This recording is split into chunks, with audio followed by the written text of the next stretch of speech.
புரட்டாசி மாசத்துல வர எல்லா சனிக்கிழமையுமே வந்து ஸ்பெஷல் தாங்க.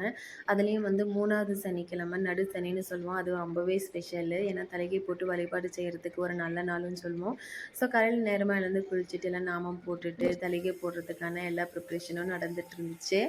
அ அந்த நாள்ல வந்து பார்த்திங்கன்னா, நம்ம பெருமாளுக்கு பிடிச்ச நெய்வேத்தியமா இருக்கட்டும், பழங்களா இருக்கட்டும், எதுவா இருந்தாலும் நம்மளால முடிஞ்சத வச்சு படைச்சு வந்து சாமிக்கு வழிபாடு செய்கிறது வந்து ரொம்பவே வந்து சிறப்பு.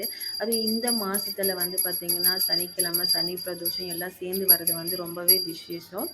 ஸோ நான் வந்துட்டு சமையல் வேலைலாம் முடிச்சுட்டு பூஜை ஆரம்பிக்கிறதுக்கு வந்து பார்த்தீங்கன்னா, அரௌண்ட் ஒரு 2:00 ஆயிடுச்சு. வேதா குட்டி தான் வந்து எனக்கு சின்ன சின்ன ஹெல்ப் பண்ணி குடுத்தாங்க. என் பின்னாடியே சுத்திட்டு இருந்தா, "அம்மா நான் உங்களுக்கு ஹெல்ப் பண்றேன்" அப்படின்னு சொல்லிட்டு மணி ஆட்டிட்டு வந்துட்டு இருந்தாங்க. ஸோ இன்னைக்கு என்னால முடிஞ்சது நான் வந்து நெய்வேத்தியம், சில வெரைட்டி ரைஸ் ப்ளஸ் வந்து மாவிளக்கு இன்னைக்கு வந்து போடுறது ரொம்பவே சிறப்பு, நல்லதுன்னு சொன்னாங்க. ஸோ நானும் அத பண்ணியிருந்தேன். ஸோ பூஜையெல்லாம் முடிச்சுட்டு சாப்பிட்றதுக்கு உட்காரும்போது மணி வந்து பார்த்திங்கன்னா, அரௌண்ட் வந்து 2:00 ஆயிடுச்சு. அவங்களுக்கு சாப்பாடு வந்து போட்டுட்டு, பாப்பாங்களுக்கு வந்து சாப்பாடு ஊட்டிட்டு, நான் சாப்பிட்றதுக்கு வந்து பார்த்திங்கன்னா, மணி வந்து 4:00 ஆயிடுச்சுங்க. பட் இருந்தாலும் வந்து அவ்வளோ ஒண்ணும் தெரிஞ்சுக்கவே இல்ல.